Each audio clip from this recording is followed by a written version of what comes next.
Pornography. It's a topic often whispered about, hidden in the shadows, yet readily available at our fingertips. The internet has ushered in an era of easy access to explicit content, making it a ubiquitous presence in our lives. This widespread availability, however, stands in stark contrast to the lingering taboo surrounding pornography. We struggle to reconcile its pervasiveness with the societal norms that often deem it inappropriate or even shameful. This paradox creates a complex landscape for understanding pornography's impact. It's something many people engage with, yet few feel comfortable discussing openly. This silence can be detrimental, preventing honest conversations about its effects on our brains, relationships, and society as a whole. Our brains are incredibly complex organs, constantly adapting and rewiring themselves based on our experiences. This phenomenon, known as neuroplasticity, is central to learning, memory, and even addiction. When we engage with pornography, our brains respond in ways similar to how they react to other rewarding stimuli, like food, sex, or drugs. This is because pornography triggers the release of dopamine, a neurotransmitter associated with pleasure and reward. Dopamine acts as a powerful motivator, encouraging us to repeat behaviors that lead to its release. When we repeatedly engage with pornography, our brains become accustomed to this dopamine surge. This can lead to changes in neural pathways, making us more sensitive to pornographic cues and potentially increasing cravings for more extreme content. Neuroplasticity, while crucial for learning and adaptation, also plays a significant role in addiction. When we repeatedly engage in rewarding behaviors, our brains become wired to seek out those rewards. This is true for substances like drugs and alcohol, and it also applies to behaviors like pornography consumption. As we repeatedly view pornography, our brains become increasingly sensitive to its stimulating effects.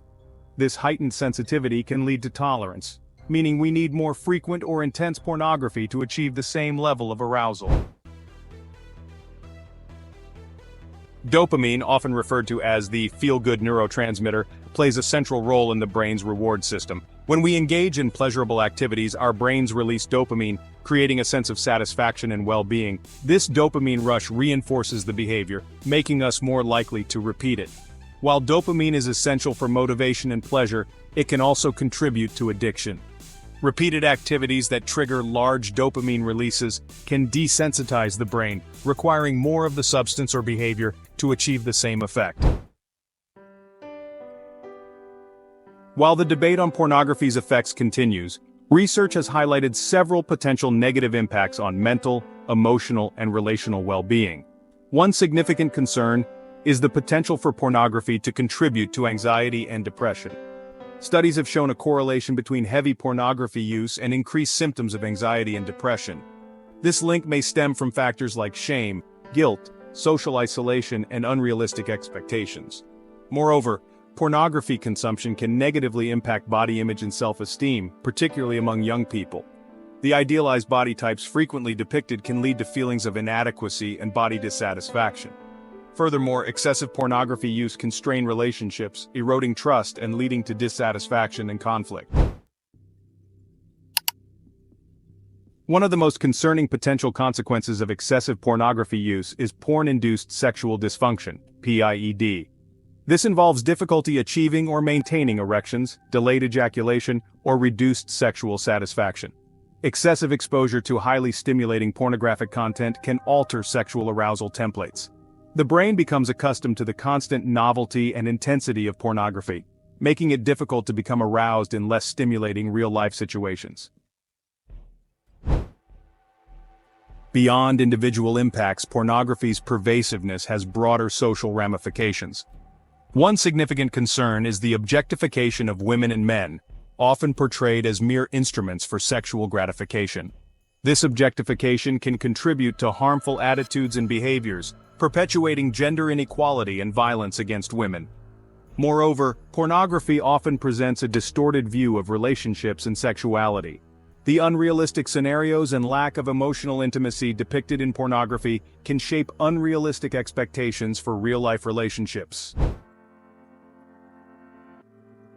While much of the discussion surrounding pornography focuses on its potential negative impacts, it's essential to acknowledge that some individuals report experiencing benefits from pornography use.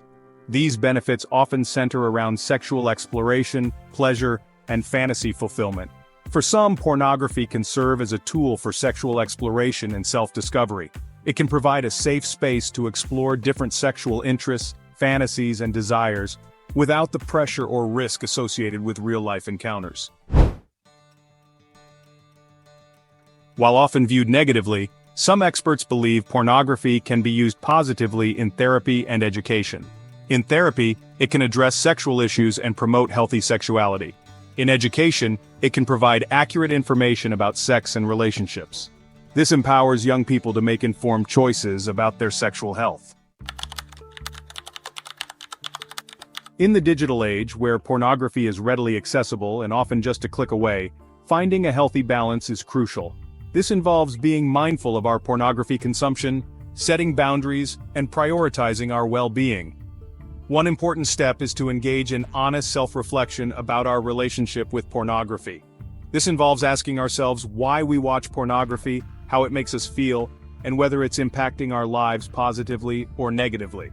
This self-awareness is essential for making conscious choices about our pornography use. The key is to approach this topic with nuance, recognizing that pornography's impact varies greatly depending on individual vulnerability, frequency of use, and the specific content consumed.